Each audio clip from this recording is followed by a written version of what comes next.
The night Jinnah Kim disappeared started like any other on campus. The autumn air carried a slight chill as students hurried between buildings, worried about upcoming exams rather than alien invasions. Jinnah had been studying late in her dorm room, textbooks spread across her desk, empty coffee cups testifying to her dedication. Her roommate, Soo Min, had gone to bed early, leaving Jinnah alone with quantum physics equations that would soon become the least of her concerns. Around 2:14 a.m., Soo Min woke to strange blue light filtering under her bedroom door. She heard Jinnah's voice, confused at first, then terrified. "What are you? Stay back, you're made of light, how is that possible?" Then came the scream, not the kind from horror movies, but something raw and primal. By the time Soo Min stumbled out of bed and opened the door, Jinnah was gone. The window remained closed and locked from the inside. Nothing in the room was disturbed, except for a half-finished equation, the pencil marks trailing off the page as if Jinnah had been interrupted mid-thought. Campus security arrived within minutes. Their footage later showed something the human mind struggled to process. Patches of luminescence that moved against gravity, bending around corners in ways that defied physics. The light patterns seemed to pulse with intelligence, flowing like liquid before suddenly vanishing, taking Jinnah with them. "I know what I heard," Soo Min insisted to skeptical police officers the next morning. Her eyes were red from crying, hands shaking as she clutched her phone. She said they were made of light, not like people holding lights, they were light. Jinnah's disappearance might have become just another missing person case, if not for Professor Han, who happened to be analyzing background radiation data from campus research equipment. The spikes he discovered matched no known pattern on Earth, energy signatures that briefly warped the electromagnetic field around Jinnah's dormitory before disappearing. News spread quickly, first through worried text messages between students, then local news reports, and finally international headlines. Physics student vanishes amid unexplained phenomena. Jinnah's parents appeared on television, begging for information about their daughter. Her father, a retired engineer, broke down mid-interview when showing photos of Jinnah's childhood science fair projects. What the public didn't see was the immediate military response happening behind closed doors. Within hours of Professor Han's findings, the data was flagged by automated systems and routed to a nondescript government building where Admiral Park was woken from sleep. Park had spent 20 years preparing for this moment, though she'd hoped it would never come. A calm, serious woman with silver-streaked hair and eyes that missed nothing, she reviewed the evidence on secure screens while her team assembled. This wasn't the first mysterious disappearance with unusual energy readings, but it was the first with partial documentation and witnesses.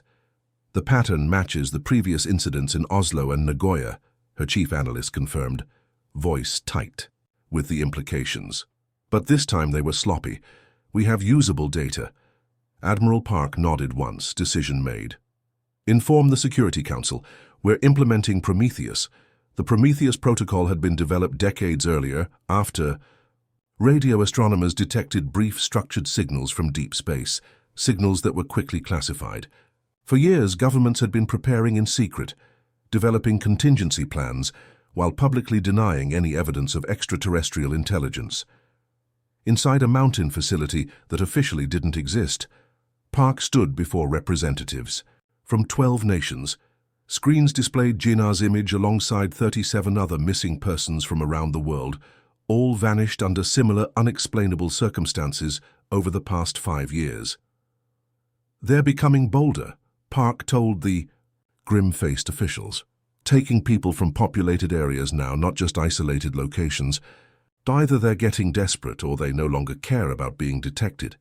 The Chinese representative leaned forward. "You believe these disappearances are connected? That something is collecting humans?" "Not something," Park corrected, bringing up Professor Han's analysis. "Someone. And Jinnah's abduction has given us what we've been waiting for. Confirmation that we are not alone, and proof that whoever they are, they see us as resources, not equals." The room fell silent as the implications sank in. Humanity had just confirmed first contact with an alien intelligence, one that viewed them as specimens to be taken at will. "We've suspected this day would come," Park continued, her voice steady. Now we activate the response we've prepared. Satellite networks are already searching for similar energy signatures. Defense systems are on high alert. As she spoke, Jinnah's parents were placing flowers beside their daughter's photo, unaware that she was now much farther away than anyone could imagine. And somewhere beyond Earth's atmosphere, beings of light carried their newest specimen toward stars that humans could see but had not yet reached. 6 months after Jinnah vanished, farmers near the edge of the Gobi Desert reported a strange light streaking across the night sky. Unlike a meteor, it changed direction several times before crashing with an impact that shook the ground for miles. By sunrise, military vehicles had already cordoned off the area, their presence explained to locals as a weather balloon recovery operation. What they actually found was unmistakably not from Earth. The craft had carved a half-mile trench through the sand before coming to rest against a rock formation. Its hull gleamed with an iridescent material that seemed to shift colors depending on the angle of sunlight. Parts of it had shattered on impact, revealing an interior that defied human engineering, spaces that seemed bigger on the inside, controls with no visible buttons or screens. Captain Lee was first to spot movement among the wreckage. Something crawled from the broken craft, leaving a trail of glittering dust. The soldiers raised their weapons but held fire on Lee's command.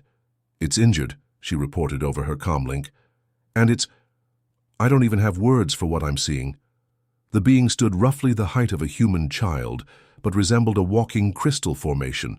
Light passed through its semi-transparent body, creating rainbow patterns on the sand. Where a face should be, it had a cluster of geometric structures that pulsed with internal light. It moved with jerky motions, leaking luminescent fluid from cracks in its crystalline form. Within hours, the alien was transported to a hidden facility beneath an abandoned mining complex.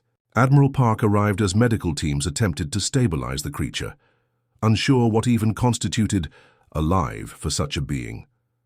Against all expectations, the entity began communicating on the second day. It absorbed Earth languages at an astonishing rate, processing information from computers scientists cautiously provided. By the third day, it spoke through a synthesized voice, calling itself a navigator of the collective. Park personally conducted the first formal interrogation, her questions carefully planned by teams of scientists, military strategists, and psychologists. "Why have you been taking our people?" she asked, her voice betraying no emotion despite the gravity of the question. The crystal being emitted a sound like chiming bells, later understood to be laughter. "Your species is not so special," it replied. "The collective harvests specimens from hundreds of pre-FTL civilizations. It is our right as the evolved ones. We call it kidnapping," Park countered, "and we demand the return of our people, all of them." This triggered more bell-like laughter. "Demands? Your world has barely reached its own moon. The collective spans 3 spiral arms, hundreds of worlds linked by thought and light. What leverage could you possibly have?" As interrogations continued, over days, scientists noted the being seemed to enjoy boasting about collective achievements. It spoke of stars humans had never named, civilizations that rose and fell, while Earth's humans were still using stone tools. Its arrogance became a tool, each display of superiority revealing more information. Why humans specifically? Dr. Kang, the lead xenobiologist, asked during one session. Of all species on Earth, why take people? The navigator tilted its crystalline head. Your neural patterns are uniquely compatible. Most species require extensive modification for cultivation, but humans need minimal preparation. Cultivation for what purpose? Kang pressed, keeping his voice casual despite the chill that ran through everyone listening. Energy, of course. All advanced civilizations eventually face the same problem: how to power expansion beyond their resource limits. Biological neural networks, properly processed, generate energy unattainable through conventional means. The room fell silent as the implications became clear. Humans weren't being taken for study or even experimentation. They were being harvested, like crops. Admiral Park leaned forward. "And Jinnah Kim? The student taken 6 months ago. What happened to her?" The navigator's lights pulsed in patterns that suggested confusion. Individual designations are irrelevant once processing begins, but if taken recently, the specimen would still be in preliminary adaptation at Central Cultivation Hub 6. Where? Is this hub? Park asked, her calm voice masking building rage. What happened next would later be attributed to the navigator's damaged condition and isolation from its collective intelligence. It projected a holographic star map into the air between them, highlighting systems with pulsing light. Our central worlds, it said with obvious pride. The glory of the collective, spanning farther than your primitive instruments can detect. The specimen you seek would be here. It indicated a star cluster. Dr. Kang carefully saved the coordinates while maintaining his poker face. Impressive. And you believe we could never reach these systems? Your chemical rockets? The navigator's lights pulsed in what they now recognized as amusement. By your fastest current methods, you would arrive in 30,000 years. By then, the collective will have evolved beyond physical form entirely. What the navigator couldn't know was that its crashed ship wasn't the first alien technology humans had encountered. For decades, governments had been reverse engineering materials from smaller crash sites kept hidden from the public. The navigator had given them the final piece, not just confirmation of what they feared, but exact coordinates of where to find their missing people. As the interrogation ended, Admiral Park studied the alien with newfound determination. The navigator saw only a primitive being from an insignificant world.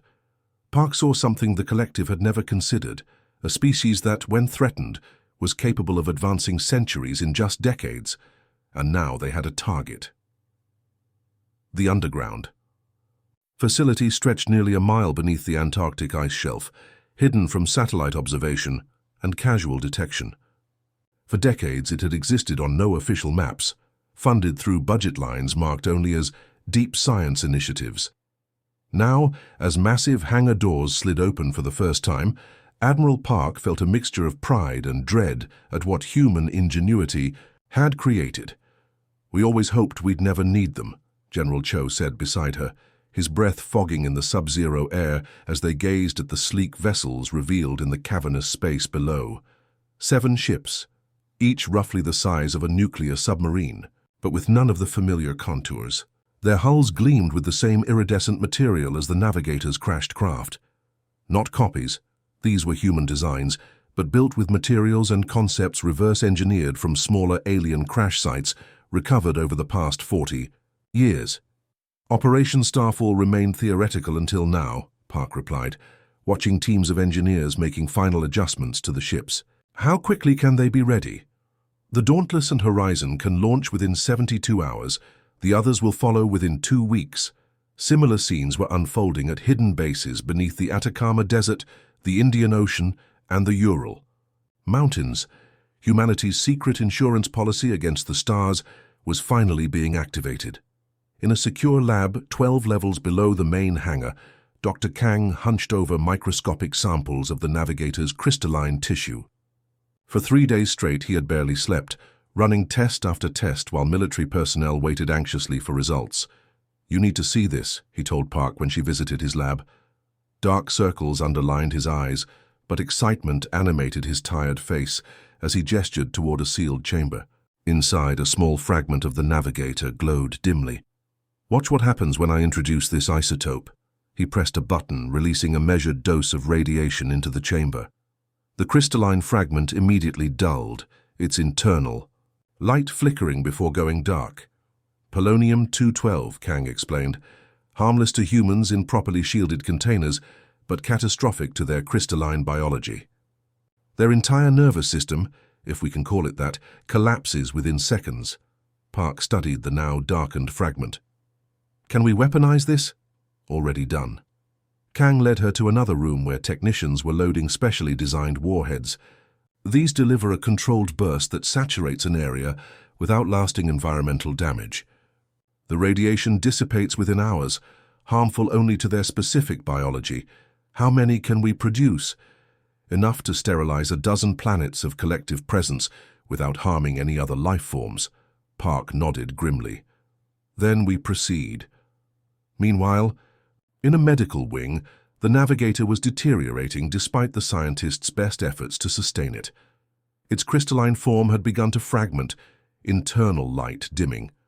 During what would be their final conversation, Park approached its containment chamber with a different purpose than intelligence gathering. "We've established communication with your collective," she lied smoothly. "We've made our demands clear."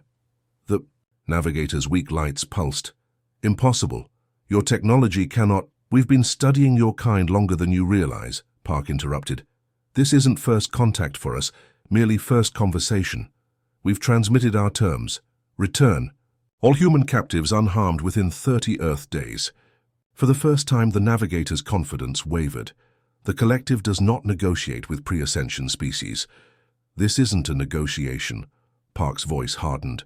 "It's an ultimatum. Return our people, or we will bring consequences your kind has never faced." The navigator's lights flashed in what they now recognized as their version of laughter, though weaker than before. "Your threats are meaningless across such distances. We'll see." Park turned to leave, but paused at the door. "One last question.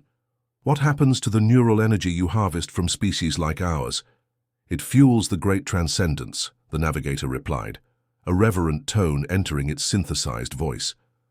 "When enough energy is accumulated, the collective will shed physical form entirely, ascending to pure consciousness." Park nodded as if this confirmed something. "Thank you for your cooperation." The navigator died 3 hours later, its crystalline body shattering into dust that technicians carefully collected and studied. Across the globe, final preparations accelerated. Pilots trained in simulators designed to approximate the ship's unconventional controls. Engineers worked around the clock to install the specialized weapons systems. Communications experts established new protocols for maintaining contact across vast distances. In a rare joint session closed to the public, world leaders unanimously authorized the mission. For once, old enemies found common purpose, the rescue of their people, and a clear message to the stars that humans were not to be harvested. On the launch day, Admiral Park addressed the crews gathered in the Antarctic hangar. These weren't just military personnel, but a carefully selected cross-section of humanity. Scientists, linguists, engineers, and soldiers from dozens of nations. "What we do not just for those taken, but for all who might be taken in the future," she told them, her voice echoing in the vast space. "The collective believes us primitive, incapable of defending ourselves across the gulf between stars. They have mistaken our patience for weakness, our restraint for inability." She paused, surveying the faces before her, determined, afraid, resolute. "They took one of us from a university dorm, a young woman studying physics who harmed no one. They took others, from mountaintops, from ocean research stations, from quiet homes. They believed we would never find them, never reach them." Park's eyes hardened. "They were wrong. Bring our people home, and make sure they never take from us again." As the ships prepared for launch, a final message transmitted toward the coordinates. The navigator had revealed, "Return all humans within 30 days or face extinction. This is your only warning." Then, one by one, the ships vanished into distortions in space that human science had only recently learned to create. The journey took 17 days instead of 30,000 years. The human ships emerged from fold space at the edges of an unfamiliar star system, their hulls briefly glowing with residual energy from the experimental drives. For a moment, the crews stood in stunned silence, gazing at sensor readings of a truly alien civilization, massive structures orbiting distant planets, energy signatures beyond anything Earth scientists had theorized. Stealth systems engaged.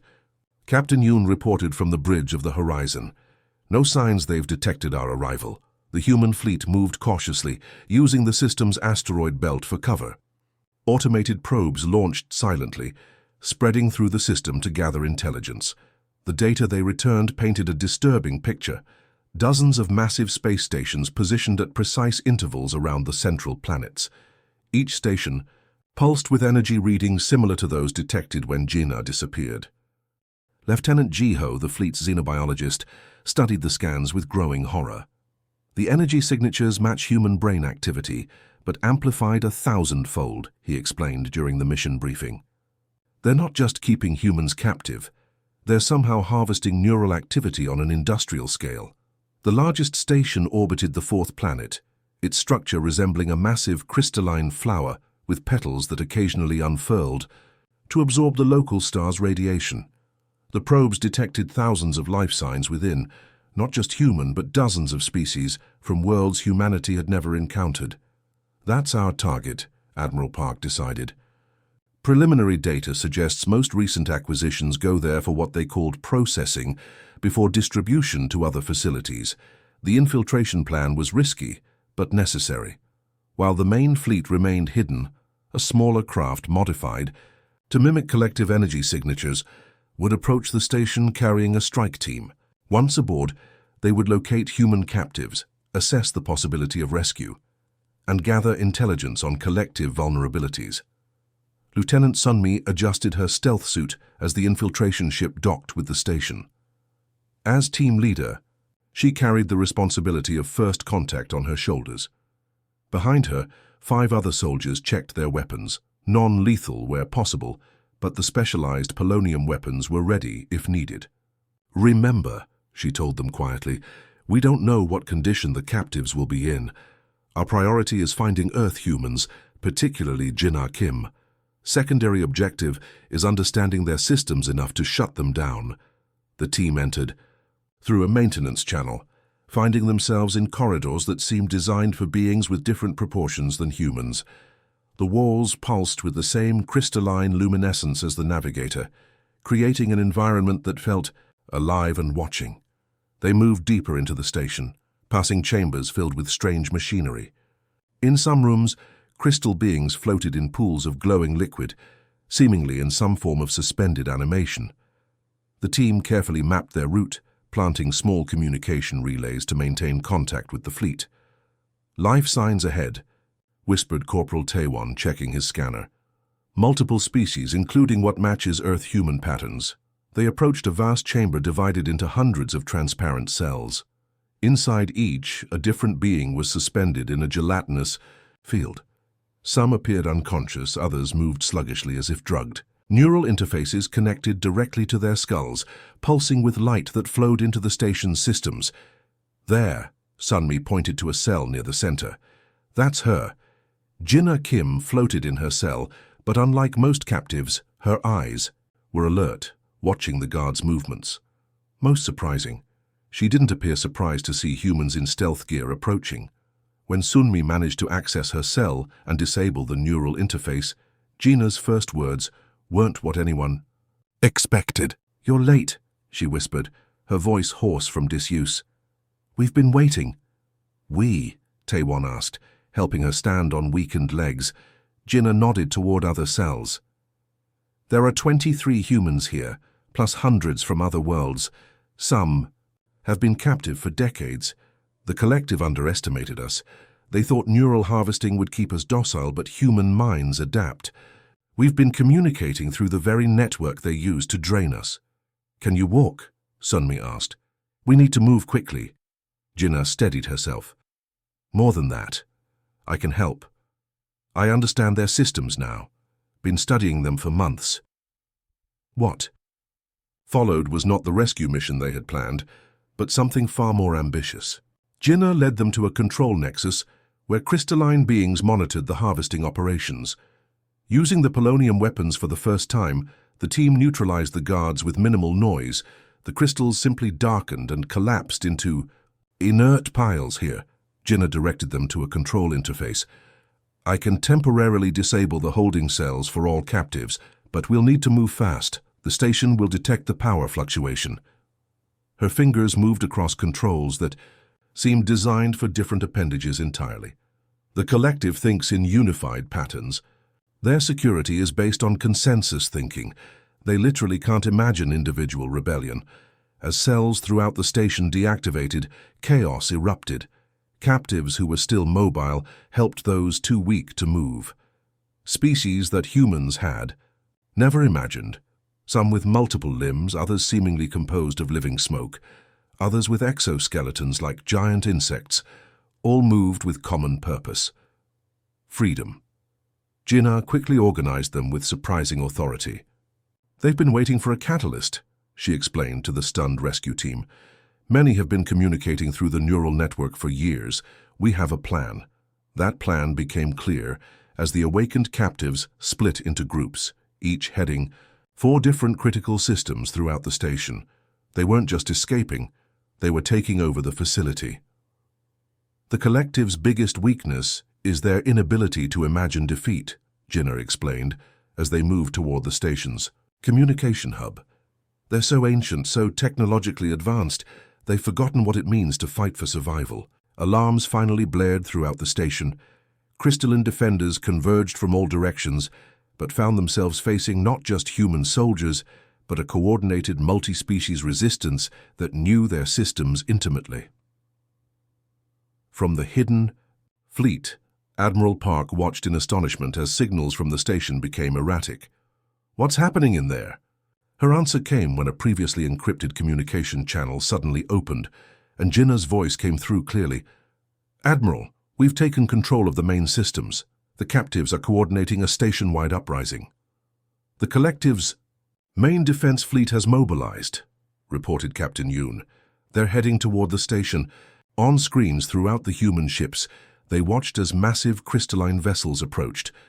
Their formations perfect and beautiful, like a geometric work of art rather than a military response. "They still don't see us as a threat," Jinnah's voice came through again. "Their combat protocols are millions of years old, designed for enemies like themselves.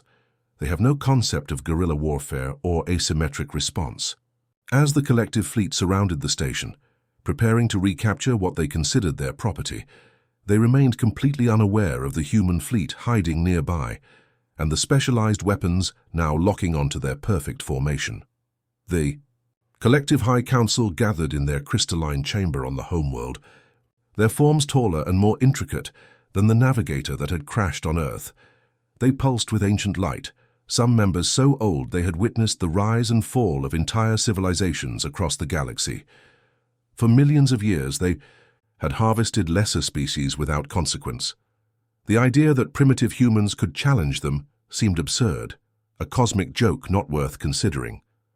"The disruption at Cultivation Hub 6 appears to involve escaped specimens," reported a council member, its voice chiming like wind through crystal forests. "Security forces are recapturing the facility. The anomaly will be resolved within hours." The council's attention shifted when an unexpected transmission cut through their communications network. A human face, displayed larger than life in their sacred chamber. Admiral Park's expression remained calm as she addressed beings who had casually abducted her species for centuries. "I am Admiral Park of Earth. We have liberated your cultivation station and freed the beings you've enslaved. Our demand remains simple. Return all humans in your possession immediately and cease all harvesting operations or face extinction." The Council's crystalline forms flickered with what might have been amusement. The eldest member moved forward, towering 15 feet tall, its form so complex it appeared almost crown-like. "Primitive creature," it responded, its synthesized voice dripping with condescension. "Your species has existed for an eye blink of cosmic time. The collective was harvesting neural energy when your ancestors were still swinging from trees. Your demands are meaningless. Your rescue of one facility is a temporary inconvenience." Park's expression didn't change. "This is your final opportunity to comply peacefully."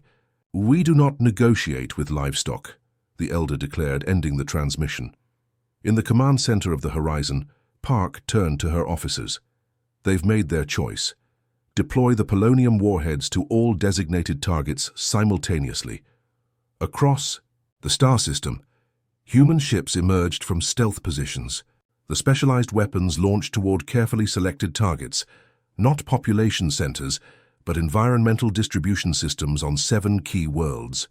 Within hours, the specially engineered polonium isotopes began dispersing through the atmospheres. Of the collective's primary planets, the effect wasn't immediately visible. No explosions, no destruction of infrastructure. Instead, something more devastating occurred. The crystalline beings began to dim.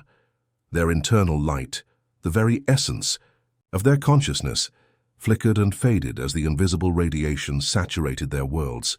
The collective's mighty defense fleet, still focused on recapturing the cultivation station, suddenly found itself commanded by beings whose minds were failing. Their perfect formations broke apart as ships lost guidance. Some collided with each, while others drifted aimlessly. Jinnah, now aboard the horizon with other rescued humans, watched the sensor readings with grim satisfaction. "Their neural network is collapsing," she explained. "They think as one connected entity. When enough individuals are affected, the entire network destabilizes." For 3 days, the human fleet held position, watching as the once mighty collective disintegrated. Crystalline beings fled their homeworlds in whatever vessels they could command, only to find human ships waiting at every jump point, every escape route. Not to destroy them, but to herd them toward a single designated planet where the polonium had not been deployed. "We're not exterminators," Park had declared when planning the operation. "We're teaching a lesson."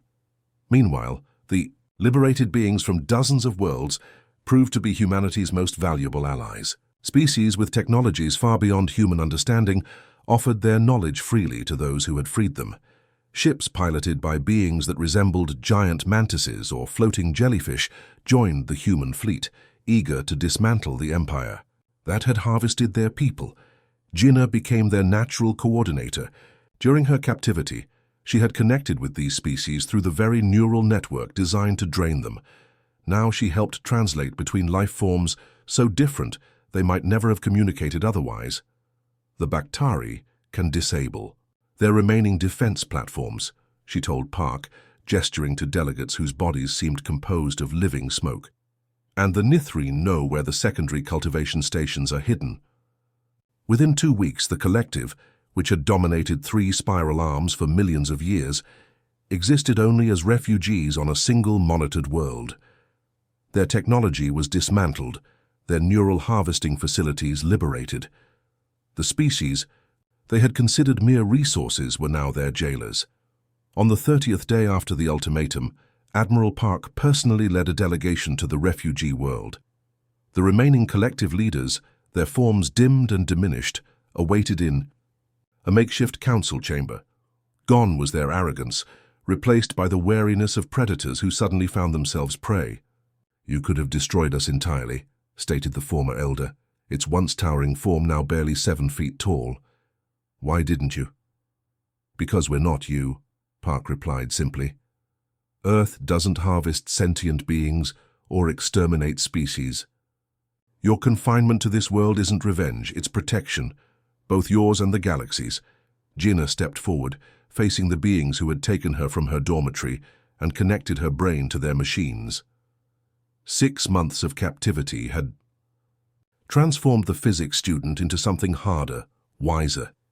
"You believed yourselves superior because of your technology, your longevity," she told them, "but you became complacent. You forgot what younger species remember, that survival requires adaptation, that hardship breeds innovation." She gestured to the diverse delegation behind her, humans standing alongside beings of incredible variety, all united by their shared experience of captivity and liberation. "This is the alliance that will replace your empire," she continued, "not built on harvesting neural energy, but on cooperation between equals. You'll remain on this world, with observers to ensure you never rebuild your harvesting technology. In time, if you demonstrate change, you may rejoin galactic society, as participants, not predators."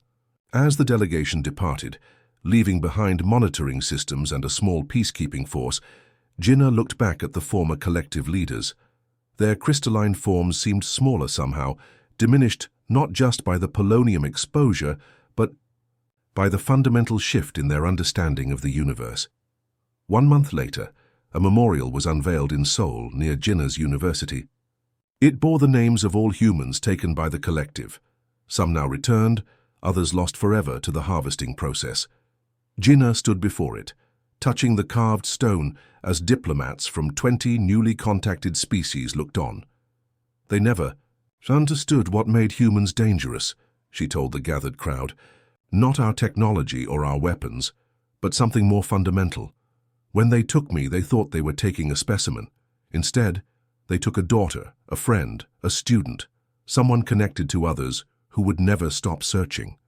She looked up at the night sky, where new stars were now known to harbor friendly worlds. The collective fell not because we were stronger, but because we were connected by something they couldn't harvest or understand, the simple truth that humans don't abandon their own. Above the memorial, a plaque bore words now being transmitted.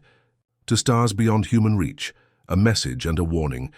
From Earth with resolve, those who prey upon sentient beings will find that sometimes the most dangerous predator is the